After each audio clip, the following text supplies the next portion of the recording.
अस्सलाम वालेकुम, कैसे हैं? उम्मीद है खैरियत से होंगे। आज हम आपके लिए बहुत ही इंपॉर्टेंट वीडियो लेके आए हैं जो कि पंजाब पब्लिक सर्विस कमीशन से रिलेटेड है। इसके अंदर हम देखेंगे कि पीपीएससी ने बहुत ज़्यादा एग्जामिनेशंस की रिजल्ट्स अनाउंस कर दिए हैं, डेट शीट्स अनाउंस किए हैं, कुछ प्लानर्स जो हैं वो अपडेट किए हैं और उसकी डिटेल्स जो है वो शेयर कर दी है वेबसाइट पे। हम एक एक चीज़ को जो है वन बाय वन स्टडी करेंगे कि क्या क्या चीज़ें जो है वो एडवर्टाइज की हैं या इसमें पब्लिश कर दी हैं रिजल्ट्स और अनाउंसमेंट्स में। तो सबसे पहले इसमें देखते हैं कि रिजल्ट्स एंड एलिजिबिलिटी क्राइटेरिया के अंदर जो है इन्होंने रिटर्न रिजल्ट्स और वेरियस पोस्ट अनाउंस कर दिए हैं जो कि 31 दिसंबर 2024 को अनाउंस किए हैं। इसको ओपन करते हैं, देखते हैं कौन कौन सी पोस्ट हैं। ये डिफरेंट पोस्ट हैं। 59 post of provisional management services BS17 open merit, इसी तरीके से Urdu shorthand and Urdu typing test, assistant secretary and assistant controller of examination, assistant director, creative designer etcetera. इस तरीके से ये काफ़ी सारी जो है पोस्ट हैं, इनकी जो है वो यहाँ पे इन्होंने रिटर्न रिजल्ट्स की डिटेल्स जो है वो अनाउंस कर दी हैं। आप अपने हिसाब से जिस पोस्ट में आपने अप्लाई किया हुआ है आप इसमें सर्च बार में जाके और इसको मज़ीद यहाँ पे डिटेल सर्च कर सकते हैं। मिसाल के तौर पे अगर आपने असिस्टेंट में अप्लाई किया तो यहाँ पे आप असिस्टेंट सर्च करेंगे तो असिस्टेंट की जो है वो सारी पोस्ट नीचे शो होना शुरू हो जाएंगी। तो एक तो ये इसमें अपडेट है। नेक्स्ट देखते हैं कि final result of various post announce on 31 December 2024। Different post के जो है फाइनल रिजल्ट्स भी इसमें अनाउंस कर दिए हैं। इसको हम ओपन करेंगे और इसमें देखेंगे कि ये फाइनल रिजल्ट जो है वो डिफरेंट पोस्ट के अनाउंस हुए हुए हैं। आपने जिस पोस्ट में अप्लाई करना है यहाँ पे सर्च बार में जाएंगे, वहाँ पे सर्च करेंगे। अगर आपने क्लर्क में अप्लाई किया, क्लर्क सर्च करेंगे तो क्लरिकल पोस्ट सारी यहाँ पे आ जाएंगी। तो यहाँ पे आप क्लिक करेंगे तो मज़ीद इसकी आपको सामने डिटेल्स शो हो जाएंगी। ये पब्लिक नोटिस होगा, उसमें बताया होगा किन किन लोगों ने फाइनल रिजल्ट्स के अंदर जो है वो कामयाबी हासिल की है। तो इस तरीके से आपने अपने रिजल्ट्स को जो है वो अपने क्राइटेरिया के मुताबिक, अपनी डेजिग्नेशन के मुताबिक आपने सर्च करना है। मिसाल के तौर पे असिस्टेंट BS16 की ये पोस्ट है रेगुलर बेसिस पे। अगर आपने इसमें अप्लाई किया था तो यहाँ पे क्लिक करेंगे तो इसका फाइनल रिजल्ट जो है वो अनाउंस हुआ होगा, जिसमें सारी डिटेल्स दी होगी कि कौन कौन से कैंडिडेट ने कौन सा डोमिसाइल है, जिन लोगों ने ये जो है वो क्लियर किया है। तो मेरी तरफ से एडवांस में सबको बहुत मुबारक हो जिन लोगों ने क्लियर किया, और जो लोग क्लियर नहीं कर सके वो नेक्स्ट के लिए जो मेहनत करें, इंशाल्लाह आपको कामयाबी ज़रूर मिलेगी। इसी तरीके जो return results of various post है, इसमें भी अपने ही जिसमें आपने अप्लाई किया उसके अंदर जाएंगे, उसको आप क्लिक करेंगे तो आपके सामने वो सारा क्लियर रिजल्ट जो है वो शो हो जाएगा। ठीक है, तो ये इस तरीके से आपने इसमें डिटेल्स चेक करनी है। अगर आप देखें इसके अंदर आप इसको चेक असिस्टेंट डायरेक्टर को करते हैं, इसमें ये नोटिफिकेशन होगा, नेम ऑफ कैंडिडेट्स और फादर नेम्स के साथ पूरी डिटेल्स और इंस्ट्रक्शंस जो है वो इसके अंदर दी जाएगी। तो आपने इस तरीके से उसको ओपन कर लेना है। ठीक है, नेक्स्ट जो है वो results complete merit list announce on 31 दिसंबर 2024। ये मेरिट लिस्ट भी जो है वो सारी इन्होंने यहाँ पे अपडेट कर दी हैं, यहाँ पे लगा दी हैं।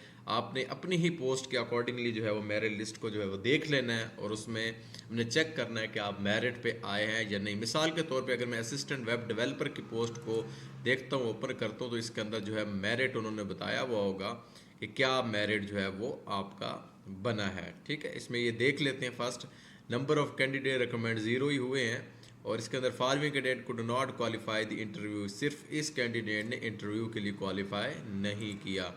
मज़ीद एक दो देख लेते हैं। सीनियर रजिस्ट्रार पेडियाट्रिक, इसको हम ओपन करते हैं। इसके अंदर हम देखते हैं इसमें क्या information. Number of candidate recommend एक ही हुआ है और जिसका नाम नादिया फरीद है और ये इसकी डिटेल दी हुई है रिकमेंड।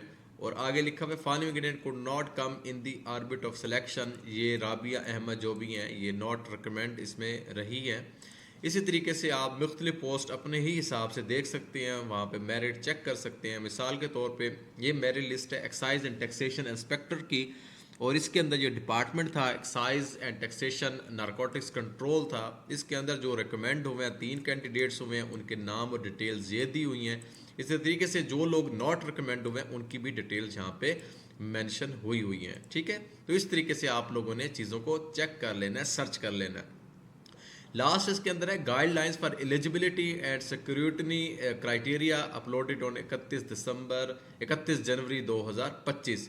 ठीक है। ये एलिजिबिलिटी की गाइडलाइंस दी गई हैं कि अगर ये डिफरेंट पोस्ट हैं, इसमें सारी पोस्टों की उन्होंने डिटेल्स बताई हुई हैं कि जूनियर जो अकाउंटेंट है उसके लिए एलिजिबिलिटी क्राइटेरिया क्या होता है। इसी तरीके से आपने उसको ओपन कर लेना है और उसके अंदर आपने एलिजिबिलिटी क्राइटेरिया और बाकी डिटेल्स जो है वो आसानी से सर्च कर लेनी है। इसी तरीके से असिस्टेंट प्रोटोकॉल का है, इसको आपने क्लिक करना है तो इसके अंदर जो है वो एलिजिबिलिटी क्राइटेरिया और स्क्रूटनी क्राइटेरिया इसके अंदर डिटेल से जो है वो पोस्ट का बताया हुआ है।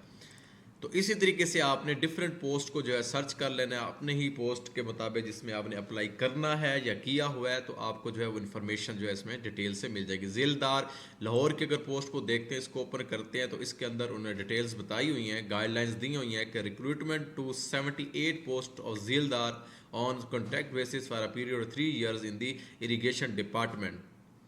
तो इसके अंदर जो है वो बताया हुआ है क्वालिफिकेशन इसके अंदर क्या होती है, बी और BSc from recognised university. Age limit उन्होंने 31 ईयर मेल के लिए, फीमेल्स के लिए 34 ईयर्स है और क्लोजिंग डेट इसकी 6 जनवरी 2025। और इन्होंने बताया हुआ है following original documents are required for guidelines on eligibility criteria for the post of झीलदार, जिसमें वैलिड CNIC है, सर्टिफिकेट ऑफ मैट्रिकुलेशन है, डेट ऑफ बर्थ या ऑब्टेन तो मार्क्स जिसमें टोटल मार्क्स सर्टिफिकेट्स वो रिक्वायर होते हैं, original certificates of intermediate, original certificate of bachelor.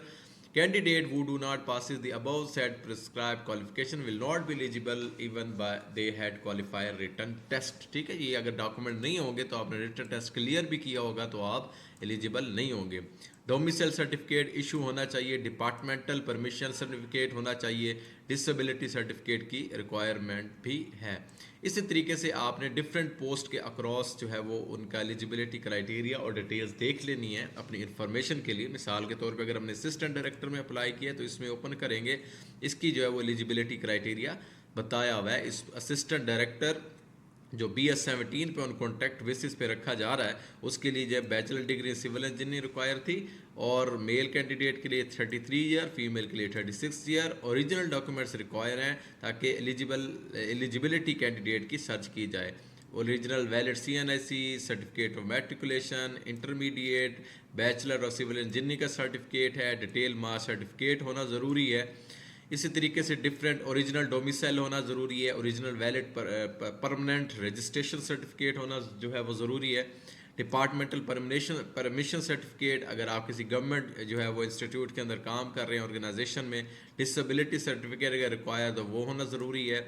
अगर आपकी इंजीनियरिंग की डिग्री है तो PEC से HEC से रिकगनाइज होना ज़रूरी है। तो ये सारी डिटेल्स जो है 1 by 1 यहाँ पे बताई गई है, तो आप इनको ओपन करके सारी डिटेल्स अपनी पोस्ट के अकॉर्डिंगली जो है वो दे सकते हैं। तो ये एक इंपॉर्टेंट अपडेट्स थी जो कि PPSC ने अपनी वेबसाइट पे जो है वो अनाउंसमेंट इनकी की है, पब्लिश की है, तो हमने आपको सारी डिटेल बता दी है। मज़ीद किसी तरह की भी इससे रिलेटेड कोई गाइडेंस या इन्फॉर्मेशन चाहिए हो तो आप हमसे रब्ता करके आप ले सकते हैं और हमारे व्हाट्सएप चैनल को भी सब्सक्राइब कर लें और यूट्यूब चैनल को सब्सक्राइब भी कर लें और हमारे फेसबुक ग्रुप को भी लाइक कर लें ताकि आपको इस तरह की इन्फॉर्मेशन टाइम से टाइम जो है वो मिलती रहे। Thank you so much. Next video में हम जो है वो नेक्स्ट जो है वो इन्फॉर्मेशन के साथ आपके सामने आएंगे, तो तब के लिए अल्लाह हाफिज़, दुआ में याद रखें।